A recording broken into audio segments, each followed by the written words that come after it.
Segunda sesión, nuestra declaración. Tenemos 3 declaraciones que vamos a estar cubriendo en esta sesión. La primera es nuestra declaración de propósito, por qué existimos como iglesia. La segunda es nuestra declaración de fe, lo que creemos como iglesia. Y la tercera, nuestra declaración práctica, nuestro estilo de vida, lo que practicamos. Primera de Corintios 1:10 dice: les ruego pues, hermanos, por el nombre de nuestro Señor Jesucristo, que hablen todos una misma cosa y que no haya entre ustedes divisiones, sino que estén perfectamente unidos en una misma mente y en un mismo parecer. Esa es la razón de por qué estamos haciendo esta sesión en particular, porque queremos que usted entienda lo que son los propósitos de esta iglesia en casa. Usted no se uniría a un club de servicio o a un club filantrópico o cualquier tipo de organización si no supiera su filosofía y cómo estaban organizados. Por consiguiente, no tiene ningún sentido unirse a una iglesia si no sabe lo que la iglesia cree y por qué existe. Las razones por qué existimos en la iglesia en casa están basadas en 2 pasajes principales de la Escritura. Vamos a ver entonces nuestra declaración de propósito. ¿Por qué existimos como iglesia? Creemos que un gran compromiso a los mandamientos de Jesucristo producirán una gran iglesia y un gran cristiano. Esto resume todo lo que nosotros hacemos aquí en la iglesia en casa en una sola frase: los mandamientos de Jesucristo. Se han tomado 2 pasajes principales: el de la Gran Comisión, Mateo 28, 19 y 20, donde Jesús dice: por tanto vayan y hagan discípulos a todas las naciones, bautizándolos en el nombre del Padre, del Hijo y del Espíritu Santo, enseñándoles que guarden todas las cosas que les he mandado. Y el nuevo mandamiento, Juan 13:34, en donde Jesús dice: un nuevo mandamiento les doy, que se amen unos a otros como yo los he amado, que también se amen unos a otros.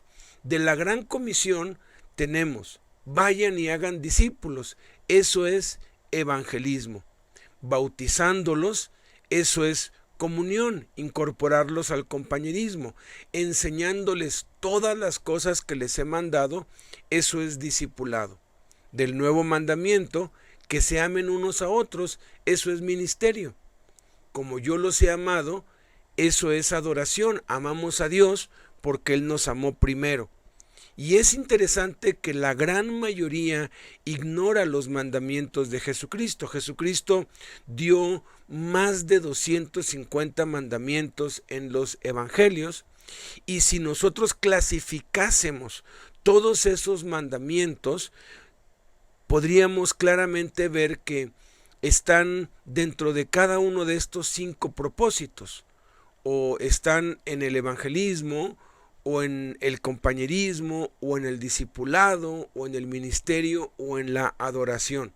La mayoría los ignora, pero debe ser la base. Jesucristo es quien inventó la iglesia, Él es la cabeza de la iglesia, el jefe, Él es el único autorizado para decirnos cómo es la iglesia, cómo debe funcionar. Entonces, en el siguiente video vamos a ver 70 mandamientos que nada más hay en Mateo 5, 6 y 7. Nada más en esos 3 capítulos hay 70 mandamientos. Ponga atención al video y va a ir apareciendo en la pantalla, va a ir apareciendo mandamiento tras mandamiento hasta completar los 70 mandamientos que están en Mateo, nada más en Mateo capítulo 5, 6 y 7. Veámoslos. Bienaventurados seréis cuando os injurien y os persigan, y digan con mentira toda clase de mal contra vosotros por mí. Regocijaos y alegraos, porque grande será vuestra recompensa en los cielos, pues así persiguieron a los profetas que los precedieron. Sois la luz del mundo. Una ciudad sobre una montaña no puede ocultarse.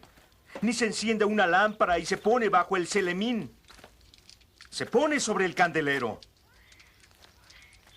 para que alumbre a todos los de la casa de igual forma. Brille así la luz ante los hombres, para que vean vuestras buenas obras y glorifiquen a vuestro Padre del cielo. No penséis que he venido a abolir la ley y los profetas. No he venido a abolirlos, sino a dar cumplimiento. Sí, pues. Estás presentando tu ofrenda sobre el altar y ahí recuerdas que tu hermano tiene algo contra ti. Deja tu ofrenda ahí delante del altar y vete primero a reconciliar con tu hermano. Luego, vuelve y presenta tu ofrenda. Ponte en paz enseguida con el adversario que te lleva ante el juez.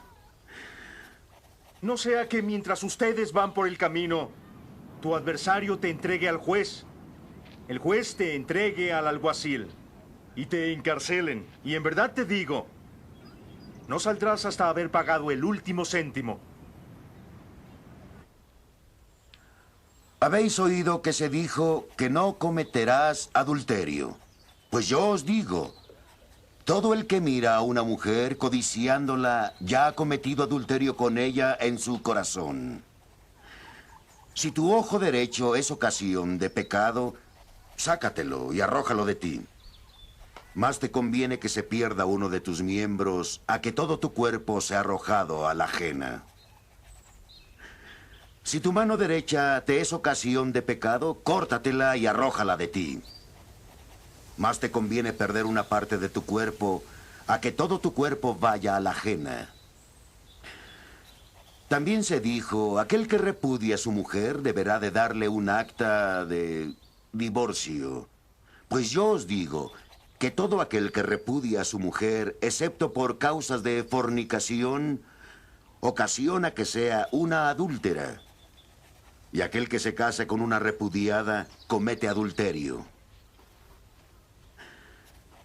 También habéis oído que les fue dicho a los antepasados que nunca perjurarían. Cumplirás al Señor todos tus juramentos. Pues no juréis en modo alguno, ni por el cielo por ser el trono de Dios, ni por la tierra el escabel de sus pies, ni por Jerusalén porque es la ciudad del gran rey. Tampoco juréis por tu cabeza, porque a ninguno de tus cabellos puedes hacerlo negro o blanco. Sea vuestro lenguaje sí, sí y no, no. Lo que excede a esto viene del maligno. ¿Oísteis qué se dijo? Ojo por ojo y diente por diente. Pues yo digo que no resistáis al mal. Si alguien abofetea tu mejilla derecha, ofrécele también la otra. Si te provocan para quitarte la túnica, déjale también tu manto. Al que te obligue a andar 1 milla, ve con él 2 millas. Da a aquel que te pida. Y no le vuelvas la espalda al que desee que le prestes.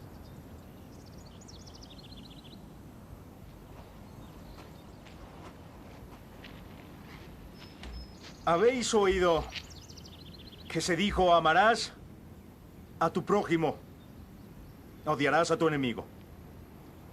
Mas os digo, amad al enemigo.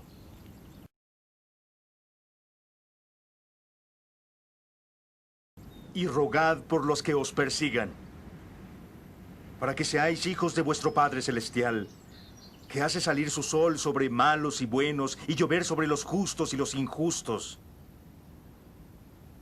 Porque si amáis a los que os aman, ¿qué recompensa vais a tener? ¿No hacen también eso los publicanos? Si solo saludáis hermanos, ¿qué hacéis en particular? ¿No hacen eso mismo los gentiles? Sed pues perfectos, como vuestro Padre Celestial es perfecto. Cuidad de no practicar vuestra justicia ante hombres para ser vistos por ellos. Si no, no tendréis recompensa de vuestro Padre Celestial. Cuando des limosna, no lo vayas trompeteando, como hacen los hipócritas en las sinagogas y en las calles, para ser honrados por hombres. En verdad os digo que ellos ya tienen su paga.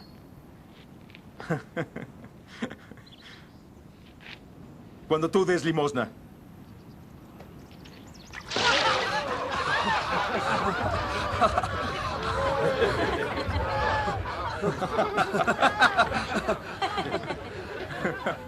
que no sepa tu mano izquierda lo que hace tu mano derecha.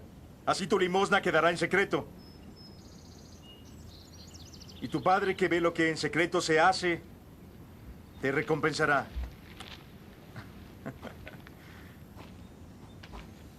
Y cuando oréis, no seáis como los hipócritas que gustan de orar de pie en las sinagogas y las esquinas de las plazas para ser vistos por los hombres. En verdad os digo que ellos ya recibieron su paga. Cuando tú ores, entra en tu aposento, cierra la puerta, ora a tu Padre que está en lo secreto. Y tu Padre que ve en lo secreto te recompensará. Y cuando oréis, no abundéis en palabras, como los paganos que se figuran que por su palabrería van a ser escuchados. No seáis como ellos. Vuestro Padre sabe qué necesitáis antes de pedírselo. Así pues, oraréis vosotros. Padre nuestro, que estás en los cielos, santificado sea tu nombre. Venga tu reino, hágase tu voluntad así en la tierra como en el cielo. Nuestro pan cotidiano, dánosle hoy. Perdona nuestras deudas como hemos perdonado a nuestros deudores. Y no nos dejes caer en tentación. Más bien líbranos del mal.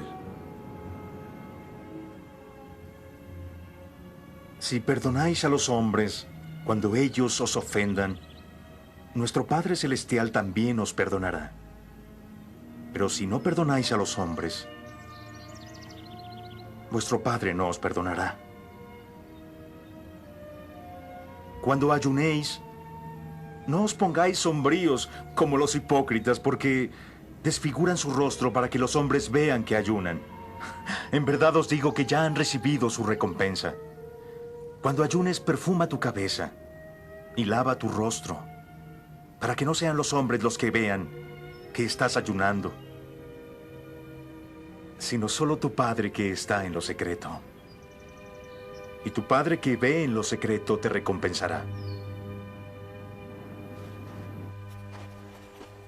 No alleguéis tesoros en la tierra, donde polilla, herrumbre corroe, y ladrones que socavan y roban. Allegad más bien tesoros en el cielo, donde no hay polilla ni herrumbre que corroan. No hay ladrones que socaven ni que roben. Por eso os digo, no os preocupéis por vuestra vida. ¿Qué comeréis o beberéis? Por vuestro cuerpo, ¿con qué os vestiréis? ¿No vale más la vida que el alimento? ¿El cuerpo no vale más que el vestido? Mirad las aves del cielo. Ellas no siembran, ni cosechan, ni recogen en graneros. Y vuestro Padre Celestial las alimenta. ¿No sois vosotros más valiosos que ellas? ¿Quién, aunque se afane, puede añadir un codo a la medida de su vida? ¿Por qué preocuparnos por el vestido? Observad cómo crecen los lirios del campo. No se fatigan ni hilan. Pero yo os digo que ni Salomón en toda su gloria se vistió como uno de ellos. Si así viste Dios a la hierba del campo, que hoy aparece y mañana es echada al horno, ¿no hará Él mucho más a vosotros, hombres de poca fe? No andéis preocupados, diciendo, ¿qué comeremos o qué vamos a beber, con qué vamos a vestirnos? Por todas esas cosas se afanan los gentiles. Vuestro Padre Celestial ya sabe que necesitáis todo eso. Buscad primero su reino y su justicia, y todas esas cosas se os darán por añadidura. No os preocupéis del mañana. El mañana se preocupará de sí mismo. Cada día tiene bastante con su propio mal.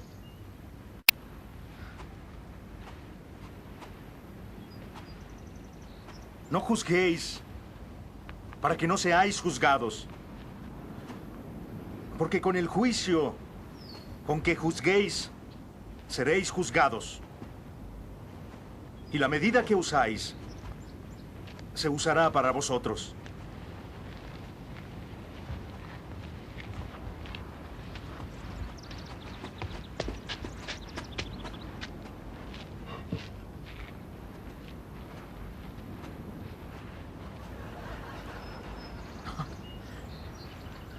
¿Cómo es que tú puedes ver la paja que hay en el ojo de tu hermano y no reparas en la viga que hay en tu ojo?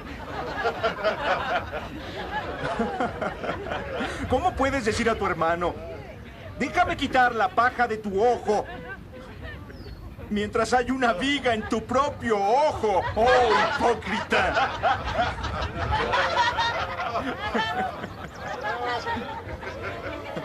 Primero quita la viga de tu ojo y entonces podrás ver para sacar la paja del ojo de tu hermano.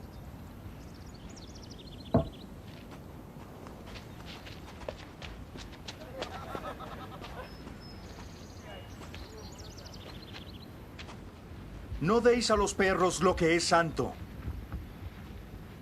ni echéis vuestras perlas a los puercos, no sea que las pisoteen con sus patas y volviéndose os despedacen.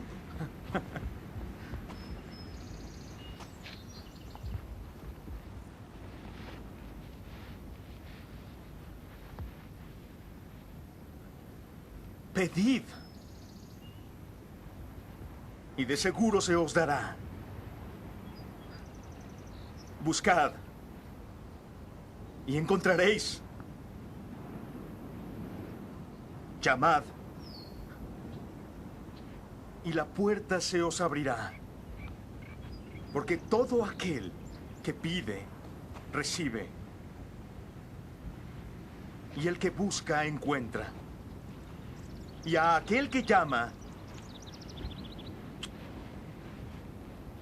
la puerta se le abrirá.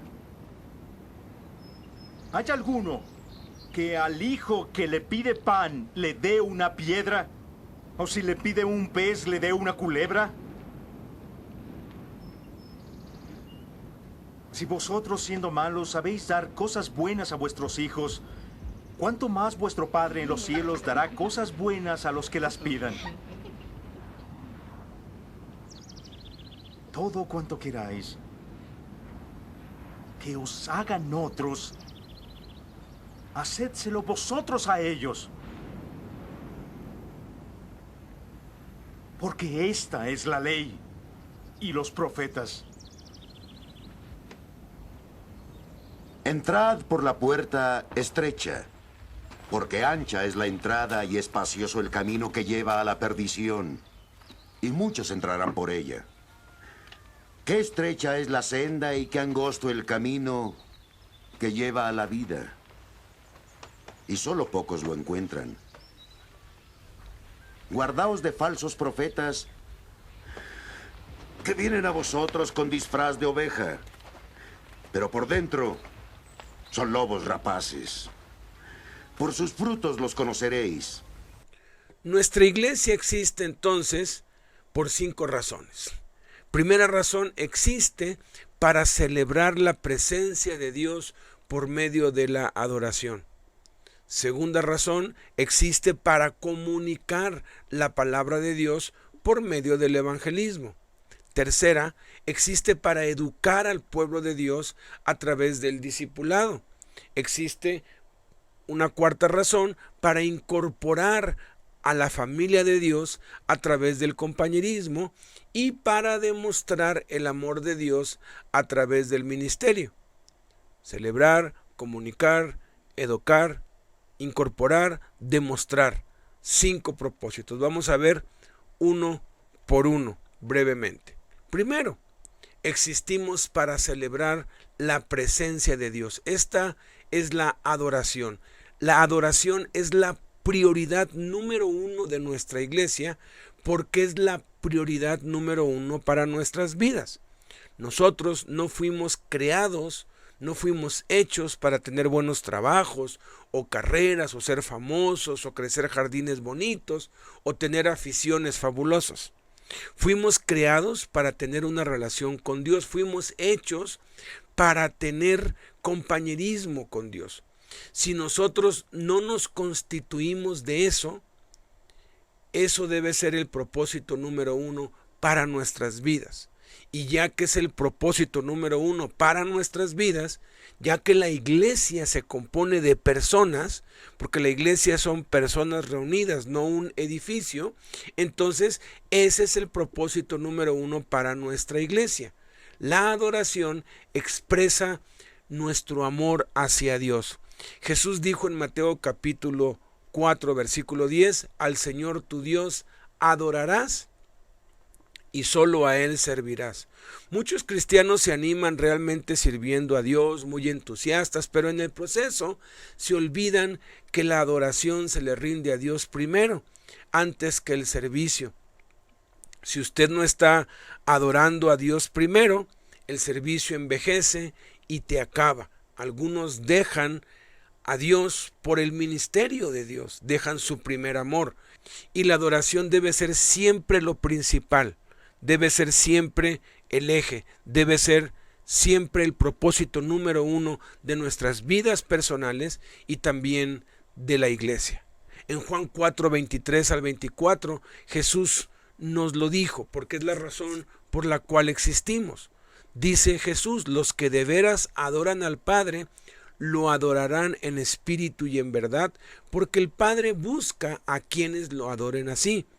Quienes lo adoran deben adorarlo en espíritu y en verdad. ¿Han notado que hay mucha variedad entre las iglesias?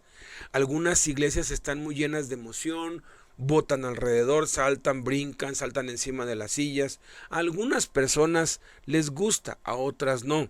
Otras iglesias son muy formales y muy estrictos en su observancia. No hacen ruido, ni siquiera cantan. Hay ciertas cosas que usted hace y hace la misma cosa todas las semanas en el momento exacto y las personas gustan de eso. ¿Hay algo malo con cualquiera de aquellos? Nada. Con tal de que estén haciendo lo que la Biblia dice, que estemos adorando a Dios en espíritu y en verdad, está bien, es cuestión de estilos. Ahora, debemos entender que la palabra adoración es una palabra que ha sido distorsionada y malentendida y que se asocia con música y cantos suaves y sublimes. Adoración no es música, aun cuando la música puede ser una expresión de la misma. Adoración significa demostrar amor, devoción, respeto y honra, veneración sagrada. Entonces debemos adorar a Dios, que significa demostrarle nuestro amor y devoción en espíritu y en verdad. ¿Cómo adoramos a Dios en espíritu? De acuerdo a lo que enseñó Jesús, adoramos a Dios en espíritu cuando oramos, intercedemos, pedimos, damos gracias, ayunamos, alabamos, cantamos, guardamos silencio, nos bautizamos y participamos del pan y de la copa en la cena del Señor. ¿Cómo adoramos a Dios en verdad? Cuando leemos la Biblia, cuando la escribimos, la memorizamos, la meditamos, la estudiamos, la escudriñamos, la escuchamos y la compartimos. Entonces, cuando nos reunimos, debemos incluir algunas de las maneras de adorar a Dios en espíritu y en verdad, porque la reunión en sí es un acto de adoración y la razón principal por la que nos congregamos es para adorar a Dios. Y tenemos que conocer las expresiones de adoración que enseña la palabra de Dios. Debemos expresar nuestra adoración a Dios sin importar qué estilo escojamos para hacerlo. En Efesios 5:18 se nos habla de cantar. En Romanos 12:1-2 del compromiso. En Salmo 95:6 de la oración. En Juan 17:17 de oír la palabra. En 1 Corintios 16:1-2 de dar. En Romanos 6 del 3-4 el bautismo. En Habacuc 2:20 en meditar. En 1 Corintios 11:23-26 cena del Señor. Estas son todas las maneras, según la Escritura, en cómo podemos demostrar nuestro amor por Dios y cómo podemos celebrar la presencia de Dios en nuestra vida. Nuestro estilo particular es algo personal. Es recomendable escoger un término medio que no sea ni muy escandaloso ni tampoco muy solemne, algo que esté en equilibrio, en el medio, pero utilizamos 3 palabras para caracterizar nuestro estilo de adoración. El primero es celebración. Salmo 122:1, David dice: yo me alegraba cuando me decían, vamos a la casa del Señor. No triste ni enfadado, pero yo me alegraba. La reunión de iglesia debe ser un tiempo de celebración cuando venimos a rendirle adoración al Señor. Debe ser alegre, no debe ser como un proceso fúnebre. Y nosotros siempre debemos tener servicios de celebración donde haya alegría. La segunda es inspiración. Isaías 40:31 dice: los que confían en el Señor renovarán sus fuerzas, volarán como las águilas, correrán y no se fatigarán, caminarán y no se cansarán. Cuando usted se reúne en la iglesia en casa, ¿acaso ha venido alguna vez, pero realmente no quería estar ahí? Así me siento yo a veces, por la carga de trabajo, el cansancio, pero sucede un fenómeno que es real y verdadero. Cuando obedecemos a Dios es como si nos rejuveneciéramos literalmente. Por eso la adoración es importante, porque renueva nuestras fuerzas. Así que si no tiene ganas de reunirse en la iglesia en casa, hágalo. Porque conforme adora a Dios, conforme lee la Biblia, ora, canta, escucha, toma notas, sus fuerzas serán renovadas. Así que cuando usted esté fatigado, cansado y exhausto, venga a la iglesia en casa y le aseguro que va a sentirse mejor que cuando llegó. Así que las reuniones de iglesia son para inspirarnos, para levantar nuestro ánimo y nuestra confianza en Jesucristo. Y la tercera palabra es preparación. Efesios 4:11 dice que los pastores existen para preparar al pueblo de Dios para el trabajo del ministerio. Debemos tener un plan intencional en los mensajes y enseñanzas que se comparten en la iglesia en casa para dar algo que pueda llevarse y usarlo en su vida durante la semana. Si no se entrega algo que se pueda recibir y usar en sus vivencias diarias, se está echando a perder el tiempo de la gente y se está haciendo de la Biblia el libro más emocionante en el mundo, el libro más aburrido en el mundo.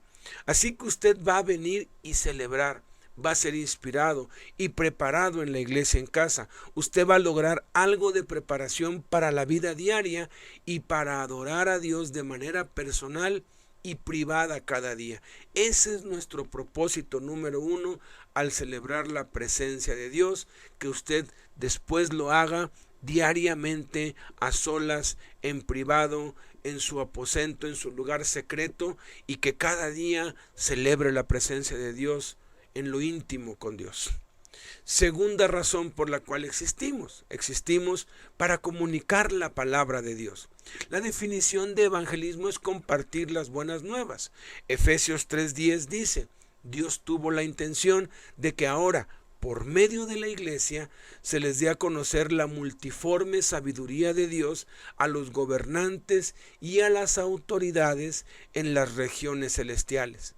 En otras palabras, el propósito de la iglesia es hablar sobre Jesucristo, hablar sobre las cosas increíbles que Él ha hecho y la persona asombrosa que Él es, para hacer conocer su sabiduría a otras personas. Ese es nuestro propósito. Romanos 10 del 13 al 14 dice: porque todo aquel que invoque el nombre de Cristo será salvo. Pero ¿cómo van a invocar a alguien en quien no creen? ¿Y cómo van a creer en alguien de quien no han oído hablar? ¿Y cómo van a oír de él si no se les habla? ¿Y quién puede ir a hablarles si no lo envía nadie? El punto principal de esta verdad es que usted no puede saber de Dios a menos que alguien le diga. A la gran mayoría de las personas, alguien primero les dijo acerca de Jesucristo antes de que se empezaran a reunir en una iglesia en casa. Ese es uno de nuestros propósitos: compartir las buenas nuevas de Jesucristo. Si todos y cada uno de los creyentes hacemos esto y enseñamos a aquellos a quienes ganamos para Cristo a hacer lo mismo, entonces vamos a multiplicarnos y se va a producir una reacción en cadena de crecimiento, y si nos mantenemos haciendo siempre lo mismo, nunca vamos a dejar de crecer. Entonces, ¿por qué nuestra iglesia nunca debe dejar de crecer?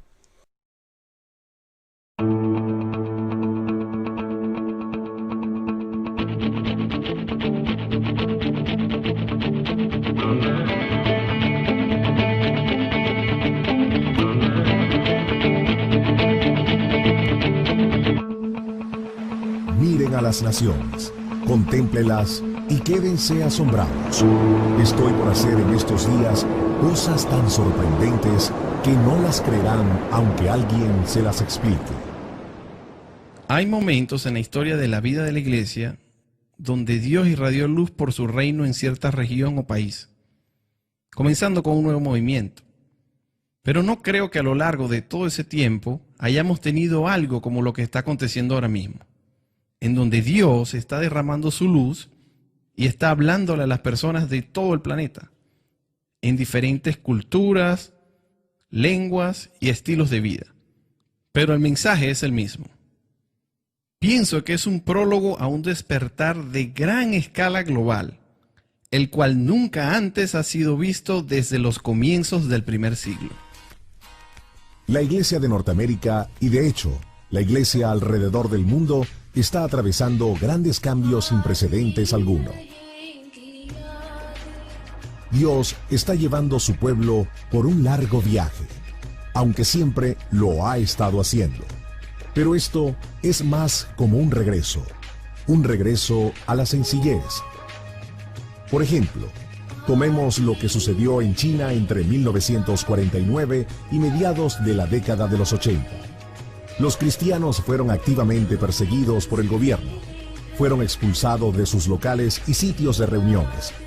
China quedó solo con una iglesia fragmentada levantada por mujeres, que en su mayoría tenían poco nivel de educación y ninguna experiencia en el liderazgo. En una oportunidad, cuando los misioneros extranjeros y los recursos económicos fueron echados, la iglesia en China creció más rápido que nunca.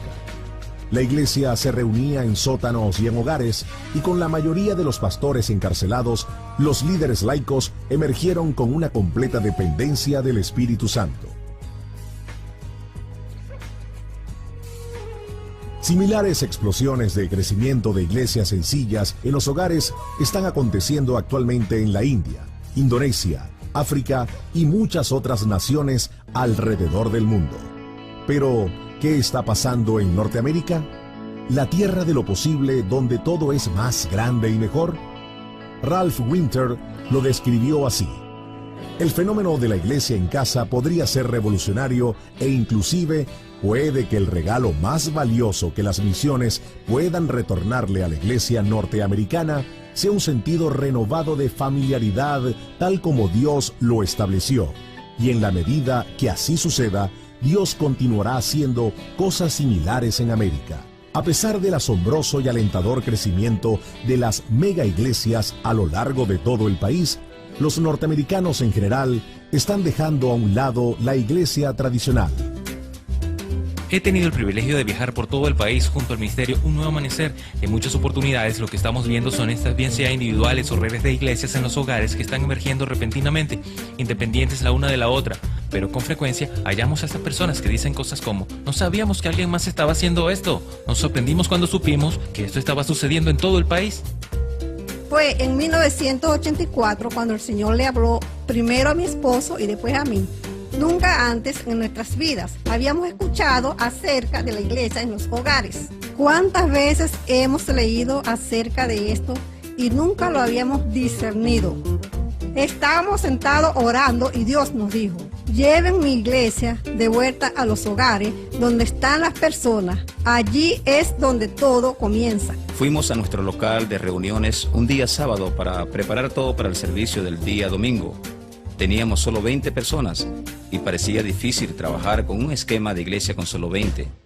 Así que decidimos tener el servicio de la iglesia en un hogar ese mismo domingo y fue una experiencia fantástica.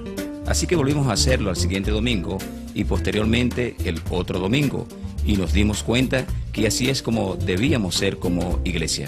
Entonces nuevamente es cuando entendemos que durante el primer año pensábamos que solo era un experimento en fe y de que Dios estaba a la mitad del camino antes de podernos decir lo que realmente quería.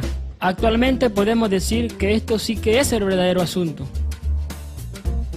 Se estima que hay más de 100.000 iglesias en los hogares en todo el territorio de los Estados Unidos. En todas partes del país, las personas se están reuniendo en salas, cafeterías, estacionamientos, oficinas. Ya el lugar no es lo que importa. Las iglesias están tomando lugar donde 2 o 3 están reunidos. Dios está comprometido en una revisión masiva. Cuando Jesús caminó en esta tierra, Él pasó la mayoría de su tiempo con 12 personas. Fue su propia vida compartida. Él les encomendó la misión de alcanzar al mundo. Fue algo arraigado y orgánico, por lo que el cristianismo se propagó. Pero, ¿qué fue lo que salió mal? Yo pienso que lo que salió mal tuvo que ver con la naturaleza humana. Las personas tienden a tener control e influencia sobre sí mismos. Pablo escribió en una de las epístolas acerca de uno de sus colaboradores, quien amaba tener la preeminencia. El apóstol Juan tuvo un discípulo que fue bien reconocido, fue uno de los primeros obispos y él les había dicho a todos que el liderazgo, toda toma de decisión, todo lo que procediera de Dios, solamente iba a venir a través de las personas que habían sido ordenadas. Y si eso sucede en una generación, no es sorprendente que en unos cientos de años ellos también se estén mudando a locales o edificios y estén buscando controlar cada aspecto del pueblo de Dios. Pero el corazón de Dios es el de poder atraer a las personas a sí mismo. El proceso de dar a conocer su Hijo al mundo por medio de su iglesia continúa siendo una prioridad. Wycliffe abrió la puerta para que la gente conociera a Jesús al poner la Biblia en su propio idioma. Lutero abrió la puerta al ayudarles a entender que ellos vendrían a conocer a Jesús por medio de la fe y no por obras. Esto es establecido en cierto sentido en la Reforma, donde la Iglesia comenzó a recobrar la realidad de que cada individuo podía conocer a Jesús, que cada individuo podía y debería ser capaz de leer la palabra de Dios en su propio idioma. Ahora lo que estamos viendo en la iglesia sencilla, en los hogares, es que todo el pueblo de Dios quiere conocer cómo pueden explorar juntos y demostrar la realidad de Jesús. Jesús está tratando de retomar su iglesia. Pienso que está dando nuevo control al hombre.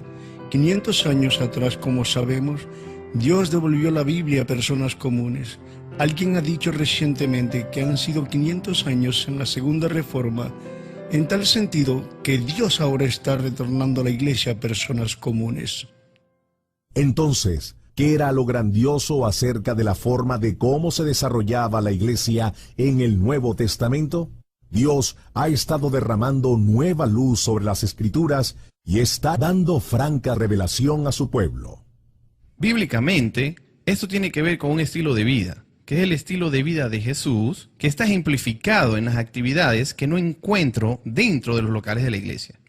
En Hechos 2:42 al 47, encontramos una iglesia que funciona sobre 2 niveles.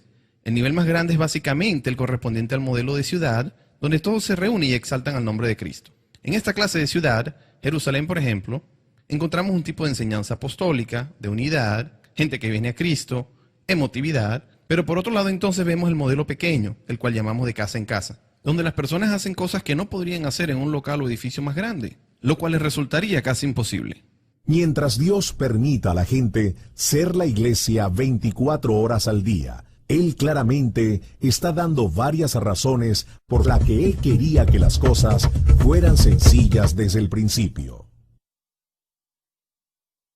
La iglesia en los hogares son un estilo de vida. La realidad de estas iglesias es la idea de que Cristo habita en medio de las personas. Todo empieza con el concepto de que cuando 2 o 3 se reúnen en su nombre, he allí que Él está en medio de ellos. Y literalmente invade cada aspecto de nuestras vidas. La iglesia en los hogares es una forma de vida.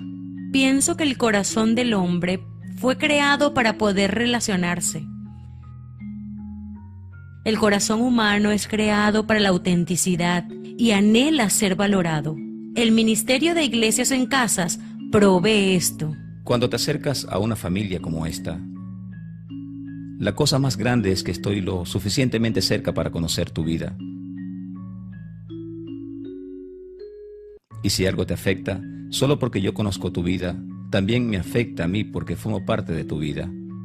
Y la belleza de esto es que la Biblia dice que yo soy el guarda de mi hermano, y esto hace que yo pueda satisfacer tu necesidad. La iglesia está donde vamos, es lo que somos y quienes somos cuando estamos reunidos. Dios lo determinó de esa manera para que en el corazón de los hombres existiera una verdadera relación. El mundo no puede sentir ese deseo. Tiene que ser la iglesia y es por medio de las relaciones que esto solo puede suceder entre un grupo pequeño de personas quienes comparten sus vidas juntos. En la iglesia en casa nos comprometemos a crecer. Veamos 3 razones por qué la iglesia nunca debe dejar de crecer. Primera razón, porque Dios ama a la gente. Esta es la razón más importante de todas. Dios ama a la gente, Él es nuestro modelo. Si Él ama a las personas, nosotros las amamos porque Él las ama. Segunda de Pedro 3:9 dice, el Señor tiene paciencia con ustedes, no queriendo que nadie perezca, sino que todos lleguen a arrepentirse. Eso nos lo dice también en 2 de Corintios 5, Lucas 15, Mateo 9. El hecho es que nosotros sabemos que cada persona en el mundo tiene necesidad de Jesucristo. Cada uno necesita tener una relación con Él. Si no lo hacen, pasarán la eternidad en el infierno y vivirán una vida miserable en esta tierra. Porque creemos lo que eso significa, nosotros vamos a continuar extendiendo la mano a cada persona que nos rodea. Nosotros sentimos la responsabilidad de decirles acerca de Jesucristo, porque Él los ama. Nosotros también lo hacemos, así que nosotros nunca dejaremos de crecer. Segunda razón, porque Dios lo ordena. Él dice que su deber es extenderles la mano y decirles a las personas sobre Jesucristo. En Lucas 14:23 Jesús dice, sal por los caminos y a las veredas y oblígalos a entrar para que se llene mi casa. Cada persona que viene a la iglesia en casa representa a alguien que necesita a Jesús. Cada persona que vemos en la calle, cada vecino, cada persona que nos rodea, escuche, cada persona necesita a Jesús. Y puede ser que usted ya les ha hablado, pero el orgullo y la falta de oración y el diablo y los prejuicios han hecho de que no le hagan caso, pero tenemos que persistir, tenemos que seguir invitando e invitando e invitando e invitando, porque hay poder en la persuasión, porque el Espíritu Santo es quien respalda esa persuasión. En Hechos 1:8 dice, y me seréis testigos. Él no dice, quizás si ustedes están teniendo un buen día y si están sintiéndose bien, pueden ser mis testigos. Francamente, Él dijo, ustedes serán mis testigos. Lo está asegurando, lo está declarando, lo está profetizando. Porque Dios ama a las personas que nosotros alcanzamos y porque Él nos lo ha ordenado, nosotros les extenderemos la mano y no dejaremos de hacerlo. Y por favor le ruego, no deje de invitar a las personas, no deje de hablarles de Cristo. Está demostrado que si de 5 o 6 maneras invitamos a alguien, finalmente la persona cede. Es la técnica que utilizan los narcotraficantes y los vendedores y los comerciantes. Simplemente están insistiendo de una forma y de otra. Usted tiene que pedirle a Dios, dame creatividad, dime la manera de cómo invitar a todos los que me rodean. Invítelos, tarde o temprano. Si le prestan sus oídos, si permiten que usted los invite, van a aceptar y entonces va a poder predicarles el evangelio y si lo aceptan, ganarlos para Cristo. Nuestra responsabilidad es hablarles de Jesús. Su responsabilidad es aceptarlo o rechazarlo, pero tenemos que hacerlo y no dejar de hacerlo nunca. Tercera razón, porque es la voluntad de Dios. Es la voluntad de Dios que su iglesia crezca. Colosenses 2:19 dice, pero no están conectados a Cristo, la cabeza a la cual nosotros, que formamos su cuerpo, estamos unidos. Crecemos a medida que recibimos de Él nutrición y fortaleza. Es muy claro, muy franco. Dice que Él quiere que su iglesia crezca. En Mateo 16:18 Jesús dice, edificaré mi iglesia. La iglesia es de Jesús y al nosotros trabajar para ganar a otros para Cristo, al nosotros anunciarles a otros de Cristo, estamos trabajando para Jesús. Él es el jefe. Dios ama a todos. Él quiere que nosotros continuemos extendiendo la mano a todos porque Él tiene concernimiento de ellos. Él ha dicho, ustedes lo harán si son mis discípulos. Usted hará lo que yo dije.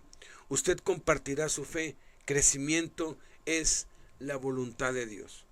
Permítame darle ahora algunas excusas antibíblicas que hemos escuchado acerca de por qué debemos dejar de crecer y ponerle un tope a este crecimiento. Estas excusas no son bíblicas, así que no son buenas. La primera excusa es que Dios no está interesado en números. Si Dios no está interesado en números, ¿por qué Él nombró un libro de la Biblia con ese nombre? Números. ¿Y qué hace Dios en ese libro de números? Él numera a la gente vez tras vez. ¿Por qué? Porque cada persona en particular, cada número representa a una persona que Él ama. Dios está interesado en números porque estos representan a las personas. Una vez un pastor dijo, nosotros no contamos a las personas en nuestra iglesia. Y alguien le dijo, ¿cuenta usted la ofrenda en su iglesia? Por supuesto, respondió, y le dijeron, ¿así que usted no cuenta a las personas, pero usted cuenta el dinero? ¿No es algo un poco fuera de lugar?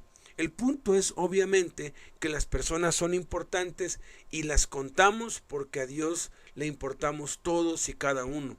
Cada número representa a una persona. Dios sí está interesado en números. La segunda excusa es, nuestra iglesia quiere calidad, no cantidad. Esto normalmente se dice en una voz muy pía, muy religiosa. Cuando usted va de pesca, ¿en qué se interesa más? ¿En calidad o cantidad? ¿No está interesado en ambos? La mayoría de las personas que van a pescar quieren lograr la mayor cantidad de peces que pueden dentro del límite legal y el pez más grande y bonito que ellos puedan pescar. No hay ninguna contradicción entre calidad y cantidad. Es lo mismo en la iglesia. Cuando procuramos grandes números de gente para Cristo y queremos que crezcan en madurez como Jesucristo. La cantidad y calidad van fácilmente juntas. Una de nuestras metas en las iglesias en casas es que cada uno de los miembros crezca espiritualmente y empiece a enseñar a otros lo que aprende, se involucre o inicie un ministerio y sea enviado a repetir el proceso y a abrir la iglesia en su casa. Si no estuviéramos interesados en calidad, solo estaríamos interesados en números alcanzando a la gente. Queremos que tanta gente como sea posible conozca a Jesucristo y queremos ayudarlos en un proceso para crecer como Jesucristo, para que sean creyentes de calidad. En lo absoluto, aquí no hay ninguna contradicción.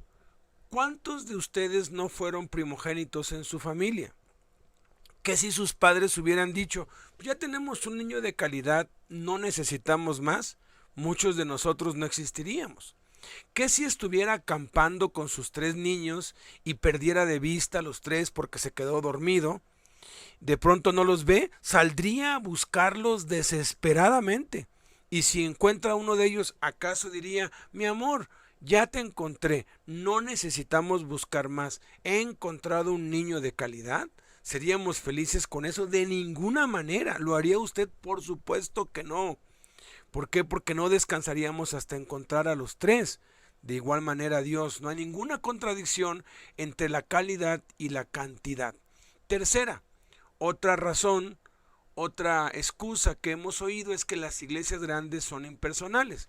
Me supongo que ellas pudieran serlo, pero realmente no se logra ser una iglesia grande si usted es impersonal. Las personas no van a una iglesia que es fría y hostil.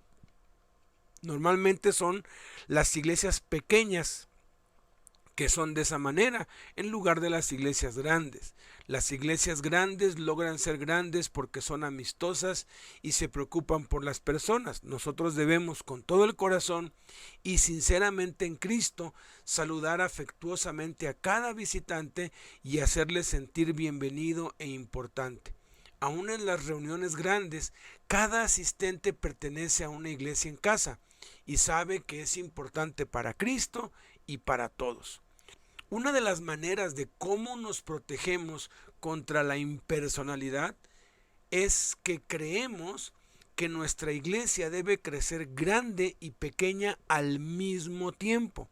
Es maravilloso cuando se pueden realizar reuniones de todas las iglesias en casas y ser cientos y miles adorando a Jesús juntos y teniendo compañerismo los unos con los otros.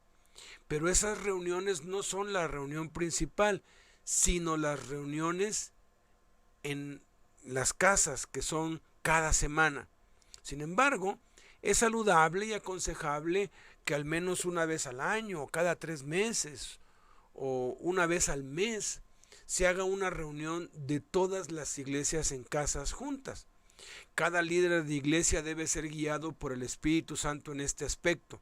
Hay iglesias en casa que en menos de 3 años se han multiplicado en 5 o más iglesias en casas y los líderes son guiados a realizar una reunión semanal de todas las iglesias en casas juntas y entre semana realizan 1 o 2 reuniones de iglesia en casa. De esa manera se multiplican más rápido en algunas zonas donde la mayoría viven cerca unos de los otros.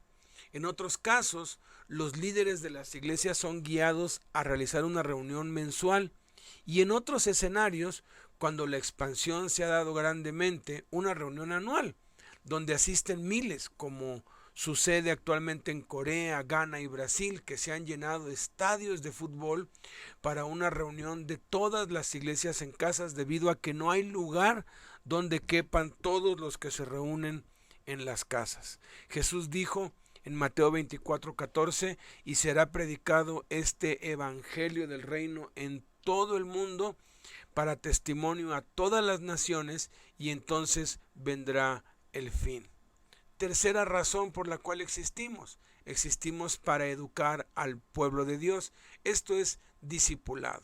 Discipulado significa ayudar a los creyentes a crecer espiritualmente. En Hebreos 6:1 nos dice, por eso, dejando a un lado las enseñanzas elementales acerca de Cristo, avancemos hacia la madurez. Evidentemente, hay algo más que simplemente conocer a Jesucristo en una relación personal. Hay algo más. La Biblia dice que es madurez, es llegar a ser como Jesucristo. Segunda de Pedro 3:18, el Espíritu Santo nos da un mandamiento: crezcan en la gracia y el conocimiento de nuestro Señor Jesucristo. En Efesios 4 del 11 al 13 nos muestra el propósito del liderazgo y cómo todos debemos llegar a alcanzar la madurez, a ser como Cristo. Dice que Jesucristo mismo concedió a unos ser apóstoles y a otros profetas, a otros anunciar el mensaje de salvación y a otros ser pastores y maestros. Así preparó a los suyos para un trabajo de servicio, para hacer crecer el cuerpo de Cristo hasta que todos lleguemos a estar unidos en la fe y en el conocimiento del Hijo de Dios. De ese modo alcanzaremos la madurez y el desarrollo que corresponden a la estatura perfecta de Cristo, hasta que todos lleguemos. Esa es una de nuestras metas, que cada miembro de las iglesias en casas crezca espiritualmente hacia la madurez en Cristo. La parte de ese proceso inicia con el nivel 2 y espero que usted lo tome dentro de un mes. Todo en esta clase del nivel 2 le enseñará cómo crecer, cómo empezar este proceso de madurez espiritual, de crecimiento espiritual. Te habla sobre cómo aprender a leer la Biblia, cómo estudiarla, sobre la oración, sobre un tiempo devocional. Habla sobre las cosas que te encaminarán a esa senda que te transformará en una persona espiritualmente madura, semejante a Jesús. Toma esa clase y conseguirás toda la información que se necesita para continuar. Cuarta razón por la cual existimos para demostrar el amor de Dios. Una definición de ministerio es satisfacer necesidades de otros con amor. La realidad es que todos estamos lastimados.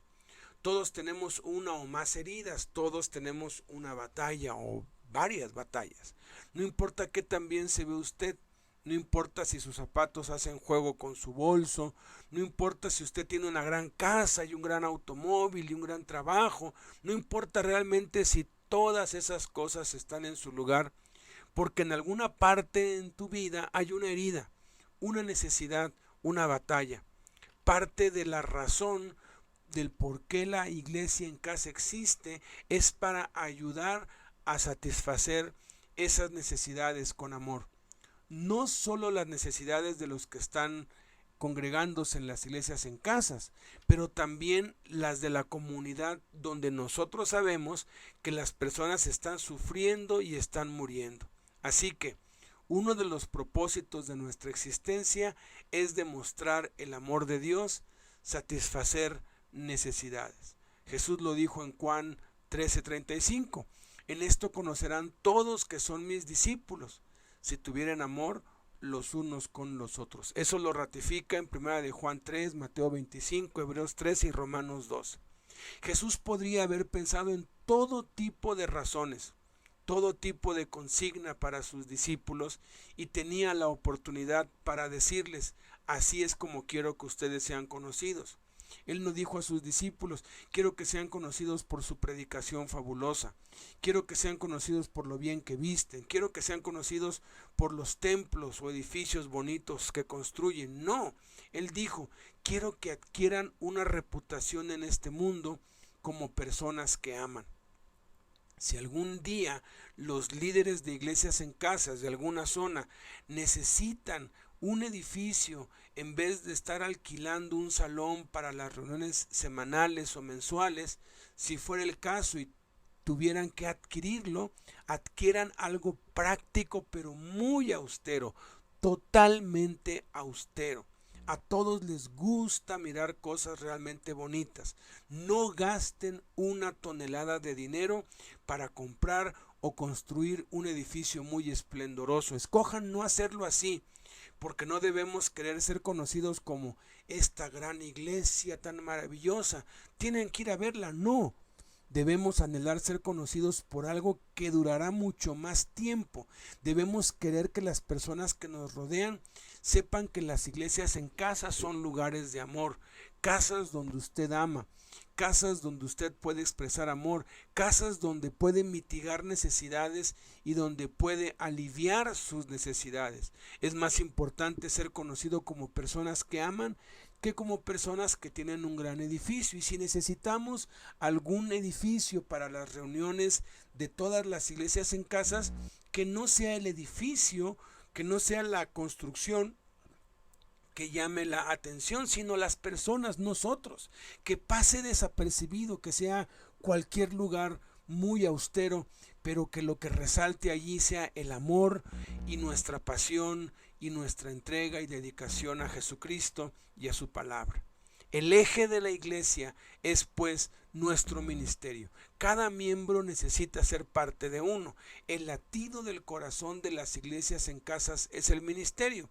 Este es el lugar donde necesita involucrarse, donde encontrará no solo a alguien que lo conocerá y se preocupará por usted, sino personas a las cuales amar y por las cuales preocuparse. Primera de Corintios 12, de los versículos 4 y 5 y 27 dice: ahora Dios nos da diversas clases de habilidades especiales. Hay clases diferentes de servicio a Dios o ministerio.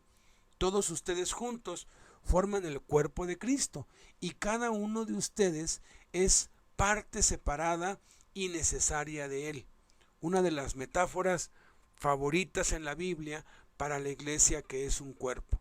Es una gran metáfora. Cada uno de nosotros tenemos un cuerpo, así que podemos relacionarnos con esta metáfora, con esta ilustración. Jesús es la cabeza del cuerpo, Él está a cargo. Todos somos las partes separadas. Algunas personas son el codo, algunos son las rodillas, algunos son los ojos, la nariz, el dedo grande del pie. Todos somos una parte en el cuerpo de Cristo. Esta ha sido una lección increíble para mí. Soy tan importante que estoy en el cuerpo de Cristo, en su iglesia. Lo que tengo que ofrecer es algo valioso. Tenga cuidado porque el diablo vomitará malos pensamientos en su mente, diciéndole mentiras como: nadie me necesita aquí en la iglesia. Y puede llegar a pensar: ¿qué tengo yo para dar? No puedo cantar, no puedo tocar ningún instrumento, no puedo hablar de la manera que los grandes predicadores hacen, no puedo enseñar a los niños, pero nada podría estar más lejos de la verdad. En la iglesia, en casa, se necesita a cada uno y cada uno es vital y necesario. Es más, la Biblia dice que los miembros del cuerpo que parecen menos necesarios son los más indispensables. En las empresas y en las organizaciones hay un lema que dice: en esta organización todos son necesarios, pero nadie es indispensable.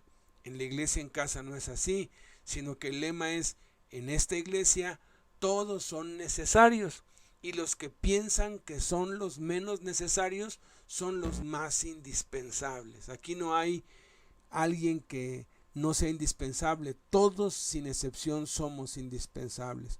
Cuando usted se volvió cristiano, cuando le dio su vida a Jesucristo, Él le dio a cambio un don, algo que pudiera reciprocar, y eso representaría la diferencia en su cuerpo.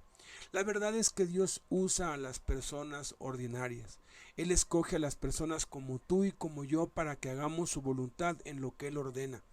Dios escoge a las personas que lo darán todo, no importa cuán pequeño sea su poder, porque lo poco se vuelve mucho cuando nosotros lo ponemos en las manos del Maestro. Puede ser que usted diga: pero usted no entiende, soy una persona típica, soy ordinario, no tengo ninguna cosa extraordinaria para ofrecer. Eso está bien, dé a Jesús lo que usted tiene. A usted le parece que es tan poco, es tan diminuto cuando usted lo compara a los inmensos dones que otras personas parecen tener. Pero Dios promete que si usted le da lo que le parece poco, Él lo tomará y hará un milagro de su vida. Cuando hablamos sobre el hecho de que este es un cuerpo y usted es una parte de él, lo necesitamos en la iglesia en casa. Necesitamos lo que usted tiene que dar y Dios tiene algo para usted en la iglesia en casa. Lo único que tenemos que hacer es descubrirlo. Cuando yo me uní a la iglesia hace muchos años, pues yo nací tartamudo y yo pensé, pues yo nunca voy a poder predicar, yo nunca voy a poder enseñar, pero Dios me mostró que si le entregaba mi tartamudez, que si le entregaba mi incapacidad, Dios me iba a hacer capaz. Aún sigo siendo tartamudo, pero cuando predico, cuando enseño la palabra de Dios, Dios obra el milagro. Entonces nadie me puede decir que Dios no puede obrar un milagro en su vida, porque si usted lo hiciera, usted se podría jactar: no, pues yo lo hago porque estudié o tengo la capacidad. No, ninguno la tenemos. Para las cosas de Dios nadie es suficiente. Por eso es que usted Yo y todos y cada uno tenemos algo que dar y tenemos que descubrirlo, y Dios está más interesado en que usted lo descubra que usted y yo en descubrirlo. En la iglesia en casa, pues, cada miembro es un ministro. Cada uno de ustedes es un ministro. Si usted pertenece a Jesucristo, usted es su ministro. Es lo que la Biblia dice. En la iglesia en casa, cada tarea es importante. No hay ninguna tarea más importante que otra. Desde predicar o enseñar hasta barrer o repartir folletos, y todos debemos involucrarnos en cada tarea. Y cada uno de ustedes, cada miembro es un 10 en la tarea que realiza. Usted tiene algo muy especial, incluso si usted piensa que es una persona típica, ordinaria. Usted tiene eso para ofrecerlo a Dios y Él lo usará de una manera milagrosa. Eso es por qué nosotros existimos. Esos son los propósitos de nuestra iglesia. Miremos ahora nuestra declaración de fe, lo que nosotros creemos. Veremos 8 cosas importantes que creemos acerca de Dios, de Jesucristo, del Espíritu Santo, de la Biblia, de los seres humanos, de la salvación, de la seguridad eterna, de la eternidad. Estas son 8 doctrinas donde necesitamos armonizar si usted se va a unir a la iglesia en casa. Son cosas en las que necesitamos estar de acuerdo. Si hay alguno de ustedes que piensa, bueno, yo no estoy de acuerdo con esto, por favor, espere y hable con alguien más antes que decida unirse a la iglesia en casa. Porque estas son cosas esenciales que nosotros creemos porque lo dice la Biblia. Esas son cosas en las que necesitamos estar unidos en pensamiento y propósito, porque en las creencias esenciales tenemos unidad. Efesios 4, del 4 al 6 dice, hay un solo cuerpo, un solo espíritu, un solo Señor, una sola fe, un solo bautismo, un solo Dios y Padre de todos, verdades esenciales. Pero hay muchas cosas en la vida cristiana, en el camino cristiano, que no son esenciales. Cosas que están abiertas para que usted las interprete cuando usted estudia, cuando usted ora, cuando usted le pide a Dios que lo enseñe. Hay algunas cosas en las que usted va a diferir de otras personas. Nosotros consideramos que muchas de estas no son esenciales y por eso es que en creencias no esenciales tenemos libertad. En estos nosotros podemos tener diversidad y nos respetamos unos a otros, como lo dice el Espíritu Santo en Romanos 14, 1, 4, 12 y 22. Reciban al débil en la fe, pero no para contender sobre opiniones. Tú, ¿quién eres que juzgas al criado ajeno? Para su propio Señor esté en pie o cae. De manera que cada uno de nosotros dará a Dios cuenta de sí. ¿Tienes fe?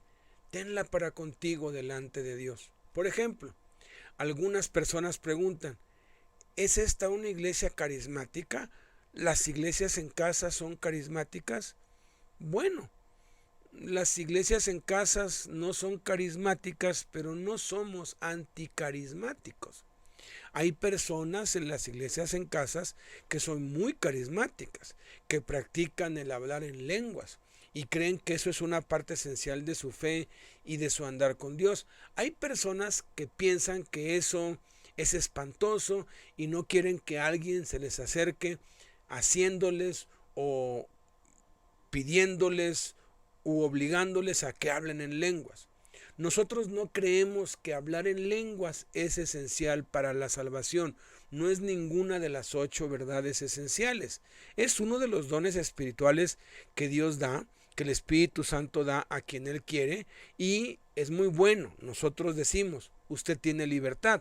Si Dios le ha dado ese don, qué bueno, con tal que no intente obligar a todos los demás a que tengan ese mismo don. Eso haría la diferencia. Si tiene el don, qué bueno, si no, también. Si no, procúrelo. Animamos a que la gente procure ejercitar todos y cada uno de los dones, pero no los obligamos o no los condicionamos o no los estigmatizamos si los tienen o no los tienen. Ese es un ejemplo. Nosotros no somos carismáticos, pero tampoco somos anticarismáticos o pentecostales o antipentecostales. No tenemos denominación, como vamos a ver en la 4ª sesión. Por ejemplo, sobre la segunda venida de Jesucristo. Hay probablemente tres posiciones principales. Si usted es premileniario, posmileniario o amilenario. Si usted no tiene ninguna idea de lo que esto significa, no se preocupe por eso. Hay libertad. La única cosa que nosotros creemos cuando vea estas 8 cosas esenciales que enseñamos es que la segunda venida de Cristo es algo seguro. Creemos y enseñamos que Jesucristo viene otra vez y lo estamos esperando cada día. Es nuestra responsabilidad estar listos, tener nuestros corazones preparados para encontrarlo. Más allá de eso, hay tantas opiniones divergentes sobre la segunda venida de Cristo como creyentes hay. Con tal de que usted crea que Jesús viene otra vez, podemos tener libertad y podemos discutirlo y mantenernos discutiendo con tal de creer lo esencial. Lo esencial es que Jesucristo viene.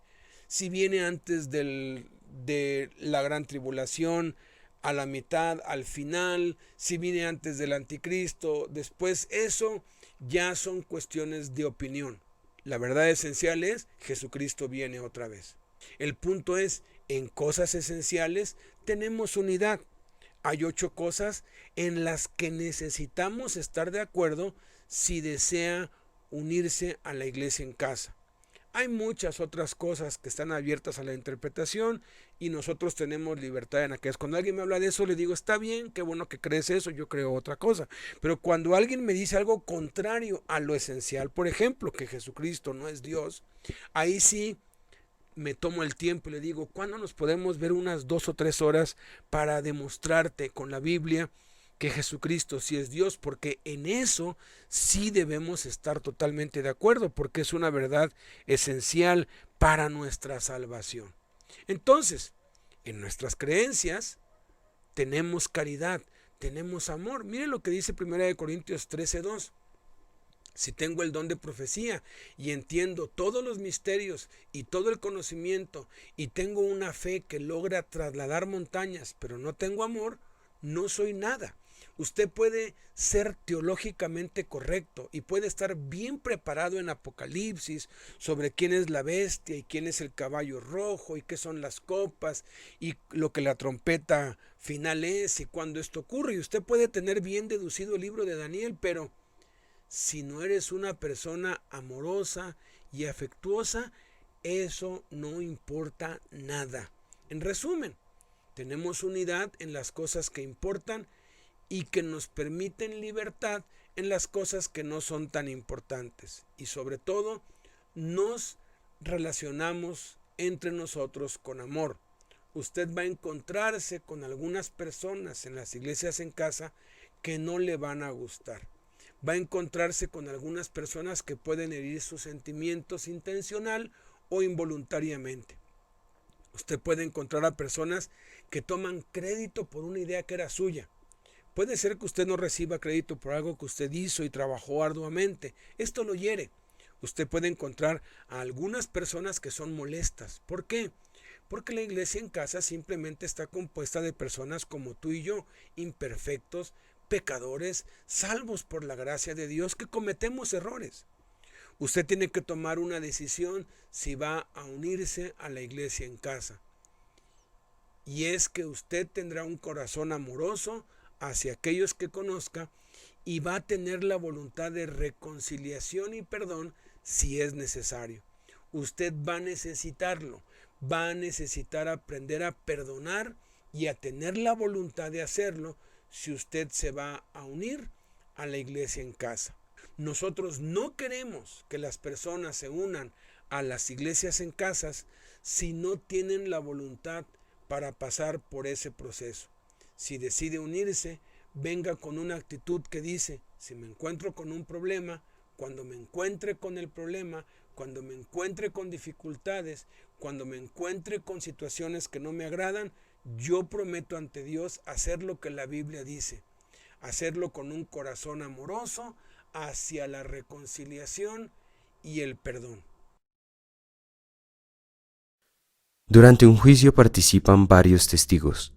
Un testigo es alguien que dice lo que él conoce sobre el caso. Ante la corte, él jura decir solamente la verdad sobre lo que vio o sabe. Los cristianos también somos testigos. Nosotros contamos en nuestras propias palabras lo que sabemos acerca de Dios. Damos testimonio cuando hablamos sobre Dios con nuestros amigos, así como también cuando decimos el credo. En esta lección usted aprenderá acerca del credo apostólico y el significado de sus palabras. Además, usted descubrirá por qué el credo es tan importante. En esta lección presentamos el credo apostólico y al final de este usted sabrá qué es un credo, quiénes fueron los apóstoles y por qué el credo apostólico es tan importante para los cristianos. La palabra credo es una palabra inusual. Comúnmente no se utiliza. Viene del idioma latín. La palabra latina credo significa yo creo. Un credo es lo que usted cree. Sin embargo, es más que eso. Por ejemplo, usted cree que la tierra es redonda, que el agua moja. En fin, usted cree muchas cosas, pero usted no llamaría a todas estas su credo. Un credo es una creencia que hace diferente su vida. Afecta la forma en la que usted actúa y también lo que usted dice. La palabra credo no solo se refiere a creencias que usted tiene en su corazón.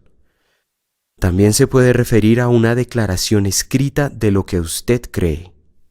Los cristianos tenemos muchas creencias o declaraciones de fe, escritas y no escritas. La más conocida de todas ellas es el credo apostólico. Ya sabemos lo que es un credo. Es una declaración escrita de lo que creemos. Ahora la pregunta es, ¿quiénes son los apóstoles? En los días de Jesús, la palabra apóstol significó alguien enviado.